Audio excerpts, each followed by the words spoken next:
Welcome to Two Dudes, One Movie Podcast, the podcast where two dudes dive into cinematic masterpieces from a different decade each week. From black and white classics to modern day blockbusters, we'll be covering it all. This season, we'll be focusing on psychological thrillers, and our movie this week comes from the 2020s. Stop me if you've heard this before. It's a movie about trauma. It's a movie about abuse. It's a movie about the modern day invisibility cloak. It's The Invisible Man. Rick, can you believe we have made it all the way to present day? All the way from the 1950s now to the 2020s. Here we are at the finish line, the end. Isn't that something? We're in COVID right now, 2020s? 2020s, back to COVID, baby! Back to COVID. Well, Rick, obviously with the pandemic, everyone has forgotten about life in those days. Why don't you go ahead and give a little recap on this movie because of the pandemic, of course. Of course. So, Park, in this dark, twisted story, we see a young wizard use the cloak of invisibility to eavesdrop on his victims. But in this movie, instead of a wand, he yields a knife and a thirst for murder. Now let's be serious. This is a story of abusive relationships, a story of trauma. And no, Park, this is not the story of the Church of Scientology. This is The Invisible Man. Wow, Rick, you just nailed it right on the button right there. Had to, bring in Scientology a little bit. Don't want to spend time on it. Well, Rick, one of the things we do is we talk about what the movie is about. You usually ask me and I go into it. And actually the only thing I have in my notes is Scientology. So that's the only thing I wrote. It's the only thing down. It's the only thing in the entire document is Scientology. So it is the only footnote under Elizabeth Moss is Scientologist. And I also, there is another note. It's the killer boyfriend is actually Tom Cruise's brother as well. So Tom Cruise's brother. He's not, but it was a bad joke. It's fine. I know. He's a good-looking guy, though. Yeah, Rick, is he? I think he is. Well, we don't see him much. It's true. He's invisible. Yeah, you don't see him very often. I will say, before we dive into the movie, Park, is it not ironic that Elizabeth Moss, we know her from Mad Men, we know her from The Handmaid's Tale. Particularly, I know her from The Handmaid's Tale. I only watched a few episodes of Mad Men. Same. How do you, The Handmaid's Tale is amazing in the way that it really, it has a lot of, actual real things about a cult. How did she go through acting in that show when she's still a Scientologist? It's a great question, Rick. I don't know. I feel like once you accidentally slip in, like Scientology is like slipping on a banana peel. You just you slip on it and you accidentally slide through the doors. Haven't there been maybe not ex-wives? I thought there was an ex-girlfriend of Tom Cruise that has disappeared. I thought it was isn't it Katie Holmes? It is Katie Holmes. Yeah, I think they were married at some point. I don't know. It is Katie Holmes. Yeah, she's disappeared and. I don't think Katie Holmes has disappeared, but she's had some weird things said about Scientology. She got out of that relationship and stuff. Oh, gotcha. Well, all I know is on the news recently, Drake Bell disappeared for a few hours. Instant thing in my head was the church got to him. Scientology got to him. Scientology, baby. And then cops found him, I guess, 2 hours later. I never read the full article. I just got a little notification guy on Twitter, We got to go to the last movie in theaters that a lot of people saw prior to lockdown, COVID. So, what is this movie about, Park? Well, Rick, I find that actually very interesting, considering that the last movie a lot of people saw was The Invisible Man, and then we all went invisible after that because no one else was around.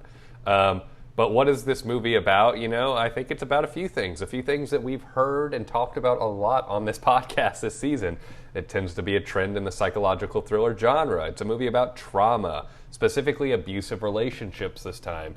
PTSD of being in an abusive relationship and how those demons don't leave you even when the culprit isn't around anymore. I think that's the main message that it's sending. Then there's some fun sci-fi thrillerness to it as well, but that's its message. That's what I believe the modern day Invisible Man is all about. Completely agree with you. I think the movie at first is obviously about no one's believing her. I wish as an audience it was set up to us like that too. So I always do it after we watch the movies, right before we record. I watch the initial trailer and then the cinematic trailer that comes out for each movie if there's 2 trailers. I did that for this movie. The very first trailer makes this as like a movie that like, oh, is she insane? Like that's your first thought from it. It's like a little trailer spot, and it's like this is like the Invisible Man doesn't exist. Second trailer fully shows like kind of fully shows everything. I'm pretty sure even like you see, yeah, you see the suit a little bit because you see in the trailer her pour the paint on him. And that's part of the problem of like the modern day trailer. It's just giving away too much. Yeah, and so I absolutely like this movie is great. I think that's my like, and I'll go to my bad, I guess. I'll go to my bad and ugly. Let's do it, Rick. Let's get into it. The good, the bad, and the ugly. Give it to me. I think they gave away a lot too early. This is one of the best acting performances, I think. Easily to me, this is the best acting performance of 2020. I think you can make an argument this is one of the best acting performances we've seen in a minute, right? Wow, Rick. Dude, I think both Elizabeth Moss and the cinematography carry this movie, particularly because the director pretty much said, like, Elizabeth Moss, like, do your thing, because she's, like, incredible in roles like this, right? I think that this character is set up to be the perfect, unreliable narrator, and I don't think it leaned into it enough. That's my only thing. I think that it should have leaned into it a lot more. I wish I was guessing. It felt like it was going to a little bit. Like, obviously, at the beginning, she's escaping her boyfriend and she drops those drugs. You find out that she used those drugs to drug her boyfriend so that he wouldn't wake up and while she was leaving, yada, yada, yada. I thought it was going to play as those were her kind of like drugs that she took for mental stability or something like that. And it was going to kind of play into that a little bit, but it never, like, the first act and a little bit into the start of the second act, you kind of question it a little bit, but it totally like moves away from that by the midpoint of the movie, and you're like, yes, it's very clearly the boyfriend or somebody's behind in this invisibility suit. Yeah, and that's not to say like there's definitely twists in the movie. Like it's definitely like there's a shocking twist, right? To a degree, I didn't see it coming. I saw this movie back in 2020. I still didn't see it coming when I watched it again. I guess I have a bad memory. I was like, oh yeah. It was actually the brother right there. Spoiler, sorry. Whoa, we don't do those here. Yeah, it wasn't the brother. It was Harry Potter. It's Harry Potter. His invisibility cloak. Harry Potter is the brother. Harry Potter is the brother. He came back from Hogwarts. Oh my. But yeah, so I mean that's my bad. I guess what is do you want to talk about yours before we get into the good? Yeah, I've got one bad note, kind of on top of what you were saying there. The main bad I'll share is the boyfriend character, Adrian. I felt like his character wasn't fleshed out well. I felt like he was fairly two-dimensional, and the only context and motivation we get from him is our ideas of what a toxic relationship and a toxic abuser looks like in real life. We learn more about Tom than him, which is, to me, is the issue. Yeah, like he's bad because he's bad, and obviously there are people like that, but you kind of would like to just maybe understand the psychology of it just a little bit more. You don't need to dive into it super intently, especially in a movie like this, but just a couple lines of dialogue that really kind of get into the psyche of the character. Yeah, because they kind of danced around. Like when they asked her like things that happened. There's a lot of things that are implied of like him just being like a control freak and stuff like that, but they never really address it in the forefront. It's just all kind of assumed and applied, and I mean that's fine, but again, it just meant for a very flat, two-dimensional character. Yeah, but again, because of that, I think it would have been fine to keep it flat if they leaned into the unreliable narrator. Yeah, totally. I felt like they were kind of like stuck a little bit, right? Like I feel like they're kind of stuck in the middle of that. So I agree with that. So that's my bad. That's my bad note on top of what you were talking about with the unreliable narrator. My ugly, I do want to share that. Dude, I'm so happy you wrote this note. Rick, my ugly is justice for Zeus. This all goes back to the opening scene where she's escaping the house, she's in the garage. First she kicks over the dog bowl, and you're like, oh, they have a dog, where's this dog? And then she gets to the garage, she's about to leave, and the dog shows up there. he's got an electric collar on or whatever, and she's like, oh my gosh, okay, I can't help you, I gotta go. And she's like, never mind, okay, I'll help you. And so she's like struggling to take the collar off, hits the car alarm goes off, yada, yada, yada. But here's the thing, Rick. She takes the collar off, and the dog runs off.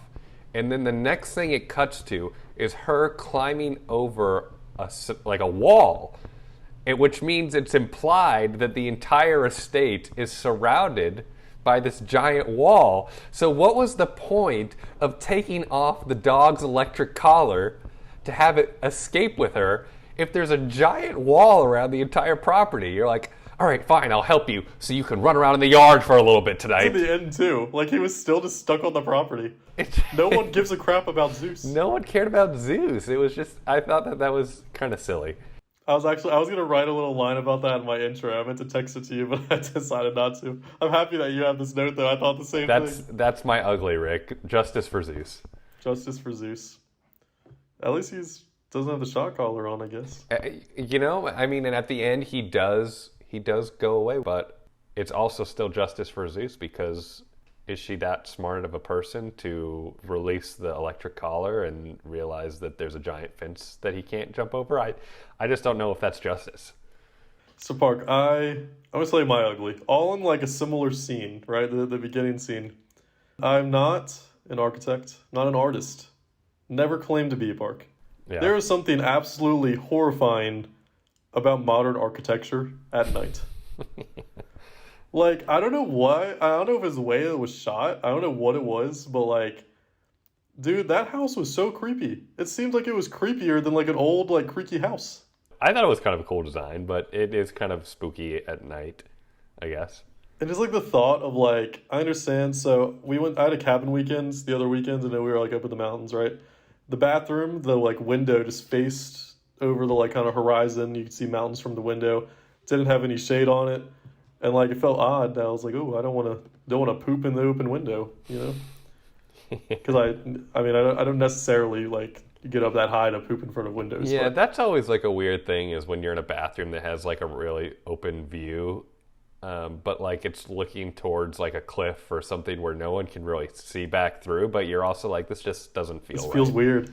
But that's the thing with the house to me, is that like, man, like, their bedroom design to me is really weird. Like, they're surrounded by just glass, and it's like, oh, this just feels so weird. And like, you could hear the sound of the waves so much. I know that's probably relaxing for some people. People have sound machines. Like, we have a little sound machine of just ambient noise going on in our room, but it's like just these loud crashing waves. I was like, what is this house? Interesting house. It kind of reminded me of Tony Stark's house in Iron Man, though. It does. It actually has that design, which, I mean, I guess like Iron Man could have been a horror movie, man. We should have got it. Yeah, should have been. We should have Iron Man versus the Invisible Man. Ooh, Rick. That's what I want to see. Throwing out the good sequels. That's what, dude. We know Marvel loves sequel. I just gave them another idea. Yeah, there it is. That's perfect. Who's the Marvel exec that you walked by? Do you think he's listening? Kevin Feige? Yeah, he's probably listening. Yeah, I'm sure he's one of our top listeners. He's the only listener. Thanks, Kevin. Thanks for listening. Thanks, Kev Dog.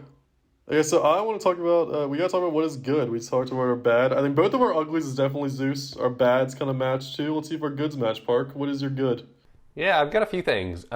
First and foremost, I loved the angle this movie took with the whole abusive relationship aspect, combining that with The Invisible Man. I think it's so important because The Invisible Man is a remake off an old horror movie.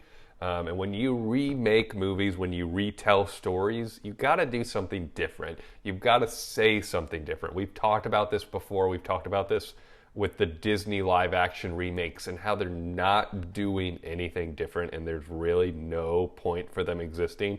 Harry Potter TV show, we're looking at you, HBO. Yeah, but even there's possibility to do something different because they have so much longer of a run. So there's a little more optimism there, but these Disney live-action remakes, I'm spewing over because they don't do anything new or different. I think I watched Lady and the Tramp. I think that was the only one I watched of all the live-action remakes. Yeah, I mean, it's just like if you've seen the cartoon, you've seen the better version. Yeah, like the cartoon's amazing. It's so good. Yeah. So I loved that it had a message, it had something to say, it was very poignant, it was, you know, relevant to today's times, and it was just a great combination of a real intense subject and this kind of monster sci-fi aspect of filmmaking. So I thought it was a beautiful marriage in that sense.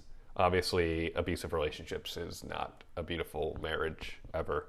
Another thing that I have as a good is the contextualization of the characters at the start of the film was great. So basically, what all that mumbo jumbo means is I loved that we learned and understood everything we needed to know in the first scene without like any dialogue.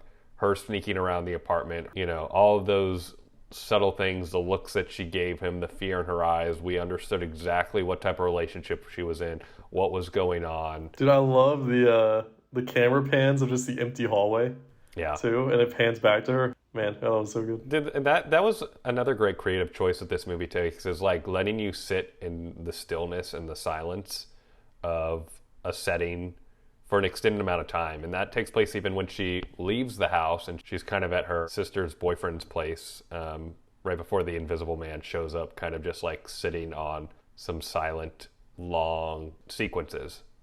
So it worked really well. But yeah, those are a few of my goods from this film. Rick, what about yourself? Yeah, so my main goods are, I would say, the cinematography up to when I think the movie transitions to an action movie. And even the transition scene, and I'll break that down in a second, I think is amazing.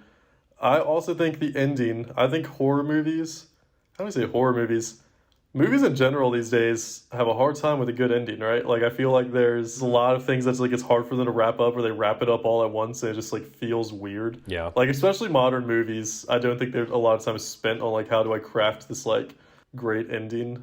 I mean, that goes all the way back to our first movie, Invasion of the Body Snatchers. Neither of us thought that was a great ending. That's true too. Except the original ending would have been phenomenal. I think we both Yes. agreed if they'd done the original ending, that would have been amazing. But then they all wrapped it up in an awkward bow in like the last 3 minutes of the film. When I think of a bad ending in modern movies, I think of oh my gosh, what is the Harry Styles Florence Pugh movie that just came out? Oh, Don't Worry, Darling? Don't Worry, Darling. Dude, I thought it was so weird. The ending of that. Yeah. Felt like it should have been the whole movie. And it's sort of like, oh, and this is the world. What's in the movie? That was a very rushed and awkwardly paced final act of the movie for sure. And I think that says so much about the, I guess, creative direction of the movie. Like, I love directors and I love writers that want to spend time on crafting an ending. I just don't think we see that enough these days. I think the ending of this movie is incredibly well crafted, right? But prior to that, I do want to talk about cinematography, and I mean, obviously, the incredible acting performance from Elizabeth Moss. So, like, cinematography, that was awesome. I think, like, you say it there that you kind of, like, get to sit in the room and there's a stillness and, like, it kind of feels like I'm actually in the room in a way. Park Weir, the Invisible Man in some of these scenes. I just think the way they do it is really, really good. I think there's a lot of shots, especially when we first see her in the house after she runs away, that the shots are like more like looking up. They're like kind of counter level, so like they're not really low, but they're kind of like, I guess, like kind of mid level. So it's kind of like staring up, I guess, up at the subject a little bit. Mm-hmm. And I think horror movies in general, the best horror movies, instead of playing on jump sequences, they play on camera angles. I think uneasy angles and uneasy sounds, uneasy things like that, that's what's creepy, right? Mm-hmm. I think jump scares are so cheap, and I think they're just so overdone. Whereas like this movie, I think does, like, this is a Blumhouse movie. I want to talk about Blumhouse in a second. Like, they've, to me, Blumhouse has some of the best horror movies, if not the best horror movies I've ever seen. Maybe one of the best movies I've ever seen. But they also they get a lot of movies that are just out there that are, to me, are just kind of cheap jump scares. That's just where we are with horror movies these days. You bring up a great point. This movie could have so easily relied on jump scares. In like so many ways, it's the perfect movie to do jump scares for, and like it doesn't hardly do that. The only one that comes to my mind is when she's in the attic and she throws the paint. But they killed that, man, because they showed it in the trailer. I watched the trailer after I watched the movie before we got on, and I was like, why the heck would you show that? That's a good jump scare, because there's so much tension built up to that. It's a great jump scare, which is rare to come by, and it actually serves a purpose to the story because that's the first time we get like an actual reveal of this, you know, Like the suits, like the thing. suit itself, Yeah. and that she's not necessarily crazy. So I was thinking of the things, and I guess you can tell me. So I was thinking of things as I was watching some of these sequences. Mainly when the first thing she does to like try to see like where he is she pours like ground coffee on the ground, and then it was a few moments later she dumps paint on him. What do you think is like the best? I guess the best like tool to use to see the Invisible Man. That's a great question, Rick. Best tool? That's an easy cleanup. That's that. I think that's where I'm going to throw into the question. That's an easy cleanup. Yeah, so like if you throw it, it doesn't hit anything. It cleans up easy, doesn't stain, all that stuff. Honestly, like I would maybe get like a tarp in a room and lay it like stretch it out across the entire room. So kind of like what she did with the coffee, and just put a little bit of water on top of the tarp, because if someone walked into the room and stepped on the tarp, you would see the water splatters and you would see that. So I feel like that's where my mind initially goes, which is not very far off what she did with the coffee grains. But if you go back and watch that coffee grain scene, there's very clearly like it's not across the whole room. Like there's a side by the wall that like there's a couch he could just also there's plenty of space where he could move around without stepping on the coffee. So for me, my first thought was like she like took the coffee, and I was like, why don't you just take flour? I feel like flour, I feel like it's easier. Like you only take a little handful and it goes everywhere. That'd be very tough to clean up, obviously. But it feels like the easiest way to like use, kind of save your ammo, I guess, a little bit. That's true. When she used paint, obviously paint was the only thing in her like immediate like reach. I think paint is the absolute worst thing you could use. Because like if you're wrong, and you just have all these paint splatters over this poor guy's That was house. what I was thinking. Is like, man, she just got like the floors all painted and stuff. When No, she... like this guy's kind of trying to renovate this house. I know he's being a good guy, letting her stay there and stuff, and she's gonna throw paint on his floors. I know. Good grief! The property damage, Rick. That's where my mind went. That's some real horror right there. Property damage. I don't know a lot about paint. I guess it might have been primer. I don't really know. It looked really, really liquidy. I don't think paint's that Neither of us are very handymen, if you couldn't tell. I mean, we're not. We are people that are like obsessed with movies. Handyman, is that a thing? Can you be both? I don't know. I don't think so. I think so. We'll have to ask around. Yeah, if you're a handyman out there, leave a comment below. You have something you wanted to bring up, something you wanted to talk about a little bit more. So I'm giving you the opportunity right now. This is your space. Say and rant about whatever you like. So far, we have been at this portion. We do it a lot. I have food rants. I have movie rants. I think I killed the last movie we have because I ranted about it so much. There's a lot of food I guess I could choose from this movie. One, I will say the all-time my favorite little restaurant food scene is they're in the restaurant and Emily, the waiter, like comes up and he's like, "Do you want any water?" And she was like, "Well, the free kind." Like she was so sassy to the waiter, and he was just like, he was doing his job just normally. She was having none of it the entire restaurant. And the entire restaurant the entire time. And then obviously 20 seconds later she gets her throat sliced. Well, I think that's a good life lesson right there. Be nice to your servers. Or you might get your throat sliced. Mm-hmm. Yep. But Park, I need to dive in here. This movie should have swept multiple Oscars at the 2021 Oscars, but it got nominated for none of them. It entered to be in a lot. And there are many articles, if you look in 2020, there are an insane amount of articles, few articles, that say, is The Invisible Man going to sweep the 2021 Oscars? I'm not the only one that thinks this. It did not get nominated at all. Academy doesn't normally nominate horror films, and especially movies that The Invisible Man had an early 2020 release, so a lot of those movies get left out and forgotten about by the Academy as well. So one being horror and two being early in the year were not good things for... I know. I just think you balance. So a lot of people say The Shape of Water is like a horror movie. Obviously, it got Best Picture. We have, any movie that Jordan Peele touches, right? That are in that horror genre that always gets this critical acclaim. I don't really know when. I can't even look back to when he released these different movies, but they always get critical acclaim. So I want to say, we know the Oscars voting committee. They hate a lot of things. Not gonna say those things, but I'm saying It's like 65, 67% white males. We know what you don't like. Why do you hate horror movies too? You know, that's all I'm saying. Yeah. I know we have a lot of things underrepresented. A lot more important things in horror movies that are underrepresented in the Oscars. I was throwing there too. Like, why do you hate horror movies too? I don't understand. It's a great question, Rick. You should go to the Academy and ask them. Suppose I should. But Park, I want to talk about. First, I'm going to bring up Best Picture. Then I'm going to bring up Best Actress. These are the two Oscars. I genuinely think that Elizabeth Moss should have won Best Actress. And I think I could fight that. Best Picture, a little bit tougher fight. I think it should have been nominated though. I'm going to list out the Best Picture nominees and then obviously the winner. And you tell me if you would take any of these out for it, and you would tell me if you would pick it to win. Okay. Okay. So we got Sound of Metal, Mank, Minari, Promising Young Woman, The Father, Judas and the Black Messiah, The Trial of the Chicago 7, and Nomadland. Would you take any of those movies out to put this movie in? I don't think so. Really?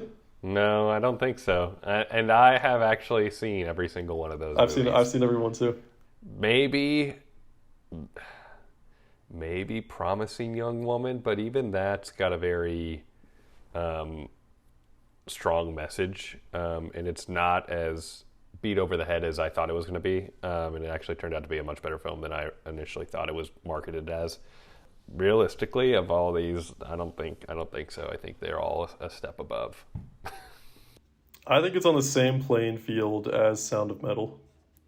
Honestly, and Nomadland, dude. I did not enjoy Nomadland. Yeah, but the thing that's different about The Sound of Metal and this film is The Sound of Metal is such a character piece, and it's such a unique perspective that hasn't been explored extensively in the film genre.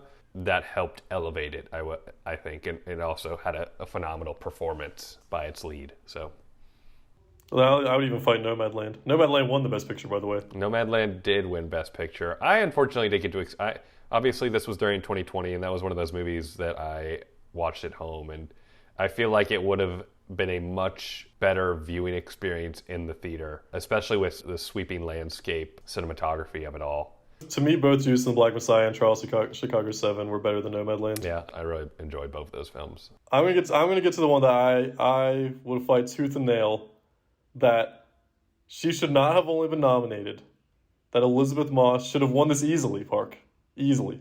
Mm-hmm. So we have the 2021 Best Actress. We have Andra Day, as the U.S. versus Billie Holiday, Vanessa Kirby, Pieces of a Woman, Carey Mulligan, Promising Young Woman, Viola Davis, Ma Rainey's Black Bottom, and then the winner, Frances McDormand's Nomadland. Frances McDormand is a freaking goat. She's amazing. She should not have won for this movie. Yeah, her win for Nomadland was kind of an underwhelming year, I think, in the Best Actress category, to be completely honest with you. A couple of these performances, I still haven't seen a couple of those movies, so I can't speak too extensively into it. But I think Elizabeth Moss could theoretically be in this category. I just feel like her movie is not as strong. Not to say that it's not a good movie, it's a very good movie, but... Well, I know, but dude, we see that though. I feel like the Oscars is rewarding performances and not movies. To me, The Whale is not a strong movie.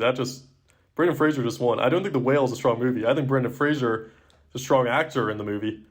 I don't think The Whale itself is a strong movie, and he obviously won. But again, it's one of those character piece movies. It's the Oscar darlings.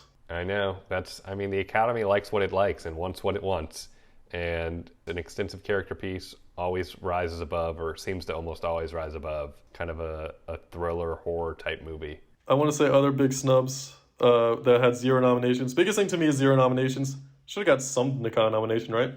The Shining, 0. Lady and the Tramp, the original Lady and the Tramp, 0. Big Lebowski, 0. And the original Blade Runner, 0. All these movies are like bona fide classics. Big Lebowski, I guess you can say, is like a cult classic, because I think that picked up more fame as it was out. I think you could say the same thing for Blade Runner as well. Yeah, and I guess The Shining, right? But really, Blade Runner didn't have a nomination for like visual effects or anything like that? No, and this is the 80s one, but still, right? Yeah, no, but still, like the visual leaps and bounds it took and what it did for the sci-fi genre in a lot of ways is Lady and the Tramp is surprising me too, because even early on, Disney had such a strong foothold. yeah. And like they were getting a lot of animated movies at that time, so I'm shocked that Lady and the Tramp didn't I get could either. see The Shining not having any nominations. It really came into its own later on, Yeah. but when its initial release, it was kind of an underwhelming response and performance. So not surprised by The Shining. It's really grown in popularity over the years. But that's interesting. It's interesting to see some of these really high-profile classic films to, not even get even a little bit of recognition by the Academy. But that's how it goes sometimes. Park, I have one last thing, one last part of the rant, if you will.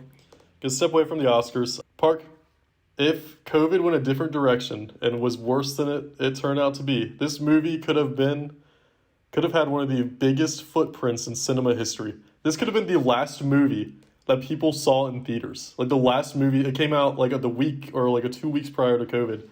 This could have been like the last movie that like when people think of like, oh, I saw this at AMC or Regal or whatever if they closed down, if COVID was that 20 bad. years ago.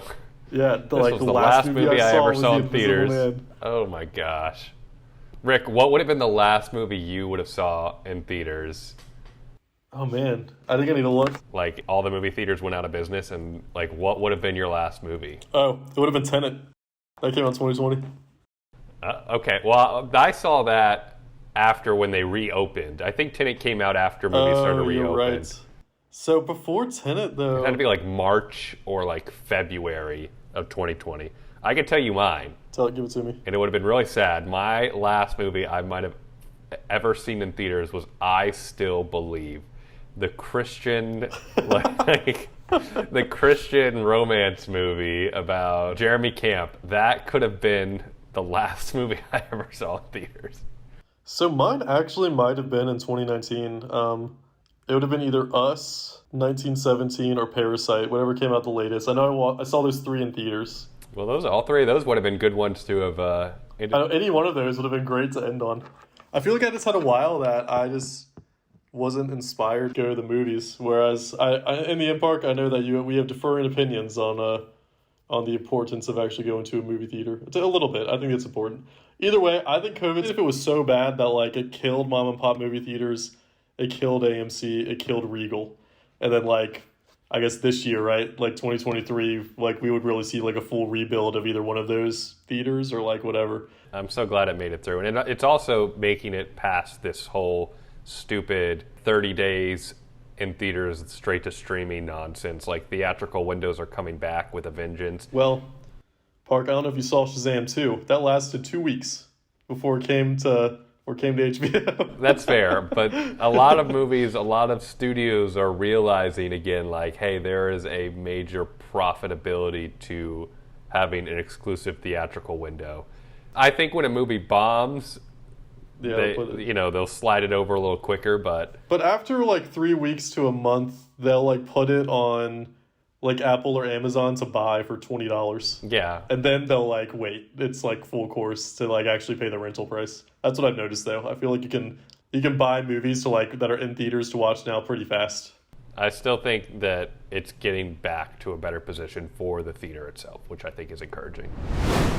We're going to do something a little different here. So this has been a little segment we've teased a few times throughout our podcast. It's called Science with Parker. Rick. Science with Parker. And I thought that this was a great time to really dive into this because we've got a whole technological suit built off of cameras and lenses, and there's so much science in there. So I, as a great scientist always does, I ask questions, Rick. And the first question I ask is this real? Can it be real? Can it be done? I have one question for you before we dive in. Please. On the spot, can you make a little jingle for Science with Parker? Similarly, I guess, to Bill Nye the Science Guy. I want a little Science with Parker jingle. Okay. Well, first off, Becky, who edits these podcasts, my wife, she's been putting in a little jingle for Science with Parker. Oh. But Let's it's go. not going to go with that music at all. I'm going to tell you that right now. Here we go. It's science, science, science with Parker, Parker. It's science, science, science with Parker. Science with Parker. Da-da-do. You like that? I would show that little show to my kids, I think. All you little boys and girls out there, time to tune in and put on your thinking caps because we are talking about invisibility. Ooh. All right, I'm going to lean out of that whole children's thing now. Rick, so I asked that question, of course, and I did a quick Google search, and I found an article by the Smithsonian Magazine. The headline is, "The Invisible Man Isn't Real, but this invisibility technology is." Isn't that interesting, Rick? It is interesting. It went on to talk about a few different technologies used to cloak things to make them look invisible. A lot of them are based off of angles that you have to look at certain objects, and everything has to be like a still object in a sense. Yeah, I've seen mirrors a lot. Yeah, so nothing super exciting. But at the end of the article, they talk about something a little more interesting, what scientists are exploring with right now. And it says, one way of making something disappear involves 4 lenses spaced just right. Scientists from the University of Rochester figured out this relatively low-tech solution. The lenses bend light in a way that creates a blind spot between them, curving light rays around a ruler, hand, or some other small object, rendering invisible when viewed through their aperture. But the setup has a key flaw, Rick. Move your hand back and forth and out of the blind spot, or simply take your eye away from the lens and the spell is broken. This problem is common to most of the modern technologies that are called, somewhat misleadingly, invisibility cloaks. Most of them work from just a narrow range of angles or wavelengths of light. Pull up the article. Thanks for sliding that link in over here, Park. Oh, Rick, I'm all about sliding links. We got a little hand with a hole in it over here. Yep. So it's a little disappointing. Like I was saying, there's nothing really out there that, at least in our modern day, that's being talked about or explored in the public eye that deals with technology quite like the invisibility suit in this movie, but very rudimentary tactics that are being explored. I thought what was interesting about this is some of the possibilities of this technology in the future. They kind of end on that a little bit. I would like to think that, there's a realm of possibility with how this suit is designed, how it says, all these little lenses and cameras, and, obviously, I don't exactly know how you would do it. You'd kind of have to have, a camera and a screen all in the same little thing, but I don't know. You think of, what if science and, engineering and all this stuff advances, 300 years? Do you think I would just wonder if we actually get anywhere with something like that? Anything's possible in the world of science, Rick. So it's true. As a fellow scientist, I would have to say. But just one more thing that the article was talking about was using some of this technology, not necessarily for human cloaking, but to potentially use it as a way to cloak tanks and vehicles on a battlefield, things that are stagnant or still that they're holding in bases to be hidden away from surveillance systems and stuff like that. So that's kind of the next step of practicality of these technologies that they're looking into. Have you seen the inflatable tanks? No. that were I think Ukraine is using them. I think we sent them to Ukraine. But yeah, there's inflatable tanks that pretty much, unless you're pretty close, not pretty close, I would say you can probably spot it from quarter mile. You probably can see that it's not a real tank. But I mean, if you're doing you're in the air looking at it, it looks like a real tank. Oh, so it's just it's literally just an inflatable, and it's supposed to... Just to make it look like you have more force than you do. Incredible. Now, Park, I think we have a little activity, don't we? Rick, we always have a little fun activity towards the end of our podcast, so how'd you know? So, Park, before we dive into this activity, I was trying to fight. I was at war, I was at battle with AI, ChatGPT. We're all going to be at battle with AI. I felt like I was Will Smith today, Park. I was fighting it.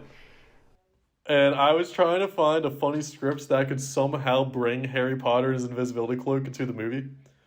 Again, every time I do this, which is weird, every time I do this, it's while I'm just sitting on the toilet, going number 2. Great time to do it, Rick. Search ChatGPT, see if I can get anything to spit out. I think that's exactly how Will Smith fought the AIs in iRobot, too.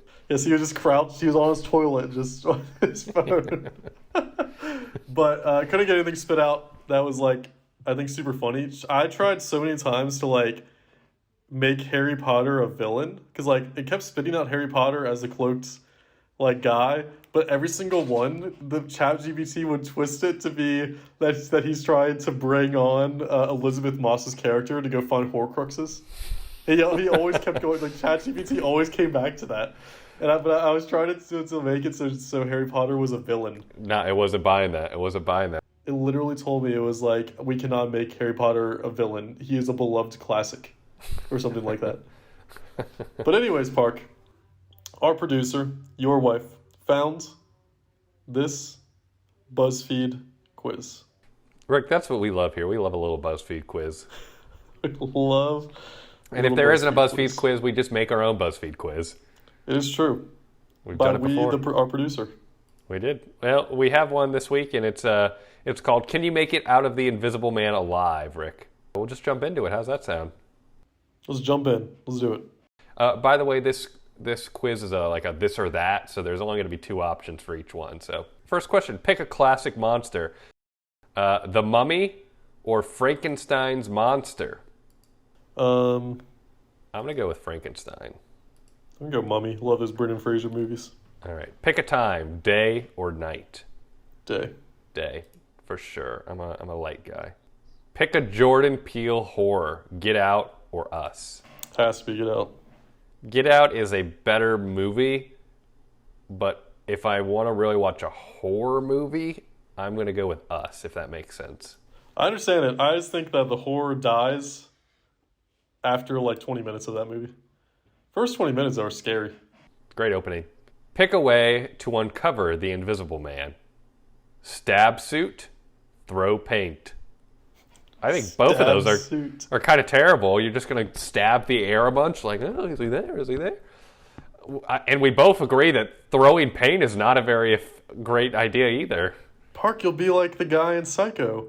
How he was just like in the shower. That's opening you to the air. That's me. Yeah, that's okay. I'm gonna stab suit then. Same. I'm going stabbing suit as well. Rick, that also reminds me of another ugly from this movie.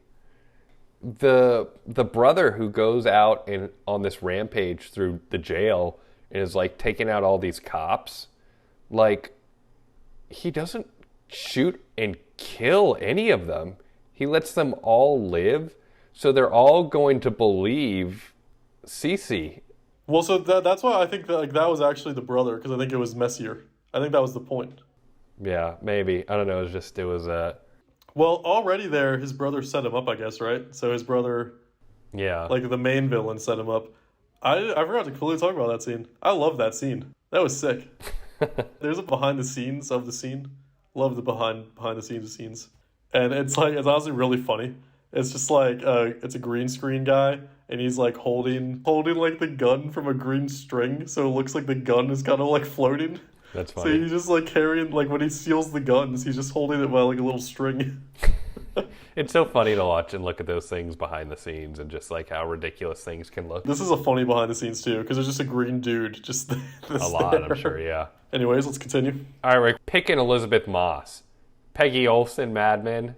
June Osborne, The Handmaid's Tale.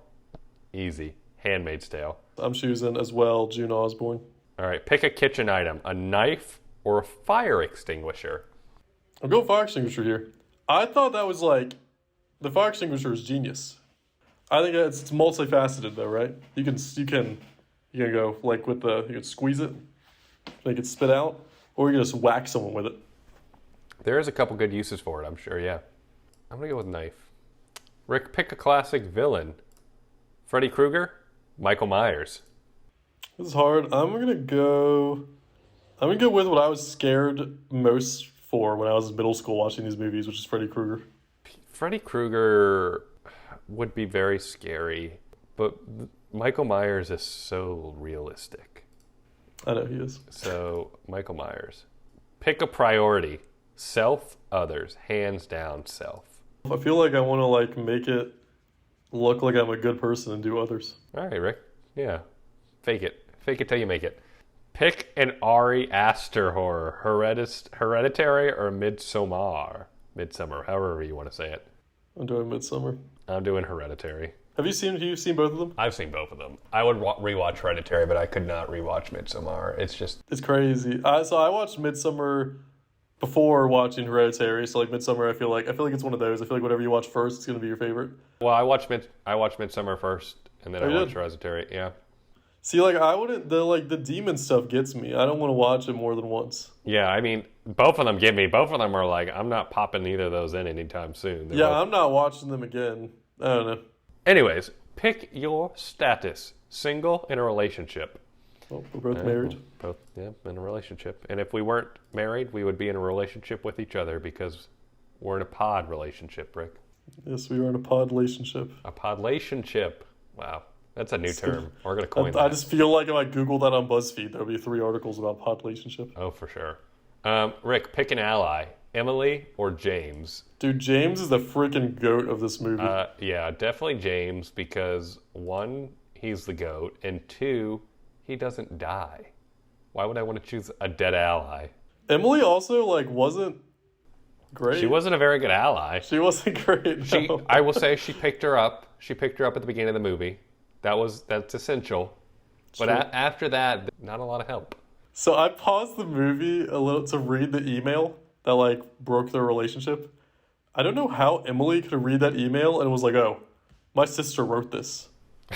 It like was not. It did not sound like her at all. So a little plot hole there. Yeah. Also, before we continue, another plot hole. Who the heck is the dead body that when he faked his own death? All those pictures. Did he just get a random dead body? That's a great point, Rick. It's all optical illusions. We can see. Oh, it's optics. Optics, baby. Finally, pick a way to die. Drowning or fire. Wow, that's Oh awful. my gosh, these are 2 of the worst ways, right? Yeah. Ugh. Like fire seems so much worse in my mind, but then every time I've had a conversation about drowning, I feel like I've heard like drowning is one of the like worst ways to die, is like how it always ends up going and what people say. So my gut instinct is just saying fire. I don't know why. I guess I'll die by fire, Rick. There was a movie with Hilary Duff a long time ago. I think it was Greta was in the name, like according to Greta or something. Anyways, she like tries different ways to kill herself in the movie, and one of those ways is like she has a little anecdote about drowning. She was like, drowning always felt like the most peaceful way to die to me. So Hilary Duff, go and take your advice. Park, what'd you get? Rick, I do not survive. I do not survive either. Unfortunately, you were unable to survive your invisible attacker. Your first mistake was thinking that seeing was believing. Your second mistake was not trusting the person who kept warning you about the Invisible Man. I didn't trust the person. I guess not, Rick. You gotta have more trust in people. I'm curious what the right answers are. I know, right? Oh well. Oh well. guess we'll never We know. got it wrong. We got it wrong, we're dead, so we can't go back and find out. We're already It's dead. true. We are dead. We're at the end of our podcast. At the end of every podcast, we like to do a little pass or recommend. So why don't you go ahead and pass or recommend The Invisible Man to our audience members? Park, I'm going to recommend this movie. Probably hinted at that throughout us talking about it. Again, I think this is a big Oscar snub of 2020. I think it's one of the better movies of 2020. Not even that. I just think it's one of the better horror movies. Horror, sci-fi. I don't even know what particular genre I would put this in. I think it fits our kind of genre we were trying to go for this month, which is a psychological horror. Even though we had some psycho thrillers in here too. I think it fits that. I think it has new spins. It has a good ending, which I think is very hard to find in thrillers, very hard to find in horror movies these days. I'm in the same boat. Definitely recommend. This was my first viewing of this movie. I didn't catch it back in 2020. Had a great time with it. Thought it did a lot of things really well. It had a very poignant message. Like what we said, there was just a few things that really could have elevated this movie to the next level that they just didn't fully commit to. That would have made it, I think, a classic, a modern day classic. And it really all revolves around the unreliable narrator aspect of the movie. There's just something that it was set up in such a way where it could have been done so beautifully, and it just didn't run with it at all. Yeah, like it's watchable, it's printable. I mean, I've seen it twice now. I don't really foresee myself seeing it again unless I need to show it to someone. You just want a good, modern, psychological horror, fun horror-like movie. This is a great one to go out and watch. Yeah, for sure. So definitely highly recommend. Park, Rick, we are done. we're with done. 2020. We made it to the end. This is the end of our season, isn't it? Park, we have 2030s. What are you talking about? Oh, yeah, I forgot. We got to do 2040s 2030s movies. Oh, gosh, I totally forgot about the future. Dang nabbit. Before we wrap up the season, before we even think about what the next topic is for season 2, we got a little something, Park. Rick, please spill the beans. So we are going to do a Rick's picks, a Park picks, and then we're going to have a special last episode to finish off our season. All right. So I believe this is the 8th episode. The next episode's going to be the 8th episode. Parker, we need to ask producer. We have 10 episodes in the season? I believe it's actually 11, Rick. There'll be 11, whoa. There'll be 10 movies. 10 movies we do, and then a special episode at the end, which isn't technically a movie. I apologize. Math is not my strong suit, Park. That's all right, Rick. You're the scientist out of both of us. I am. So, Park, my pick is going to be 7. Ooh, Rick. So it's a classic. That's more than 1, 2, 3, 4, 5, and 6. Skates around the horror, I guess, a little bit. I guess this would be more of like the psychological thriller, right? But it involves a serial killer. I guess there's some horror, some creepy horror in there. One of the most iconic lines, honestly, of any movie that I've ever seen. That's why I had to pick it. I'm excited. I can't wait to rewatch this. It's been a long time. I don't even know if I've actually sat through and watched the entire movie in one sitting before. So super excited about this. Really enjoyed this movie, and I can't wait to rewatch it. So I think, Park, that we saw this movie. I think you might have been in and out. We saw this movie at the exact same time for the first time. We had what were they Friday night movies? What Sunday did we do night. in college? We did Sunday night movie nights. Sunday night movie nights. Mm-hmm. And someone brought over 7, and I watched this movie. I was like, wow. Like Owen Wilson, wow. This is wow. Great. Wow.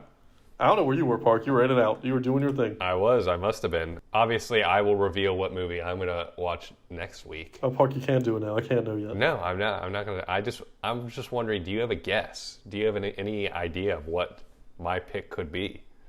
I think you're either going to ask me to watch all of A Handmaid's Tale in a week. It'd be tough. They're hour episodes. I would have to stay up a lot. Or I think you're just going to be like, F it, Western, Magnificent Seven. Well, Rick, I can confidently say that neither of those is the direction I'm going with. But it's a Hateful Eight then. But we'll keep you on the edge of your toes and the edge of your seat until next week, and I will reveal my pick at the end of next week's podcast. Well, Park, as long as it is not a superhero movie, I'll watch it. Rick, it's going to be a superhero movie. Doctor Strange and the Multiverse of Madness. Oh, it's going to be that? Park, no. Hancock is a classic. Though. Oh, yeah, Hancock. Definitely Hancock. All right, guys. Well, you've been listening to Two Dudes, One Movie Podcast, the podcast where two dudes dive into cinematic masterpieces from a different decade each week. From black and white classics to modern-day blockbusters, we'll be covering it all. Thank you guys so much for listening, so much for tuning in, for listening to this podcast on all of the podcast streaming accessibility networks. It's been a great season so far, Rick, hasn't it? It's been great, and like I've been saying it, I said a couple times this season, guys, you don't like our opinions, you don't like our podcast, but you're like, hey, I want these guys to be successful. Ask your Alexa to play it as you leave. Thanks so much for listening. We'll talk to you guys next week. Bye.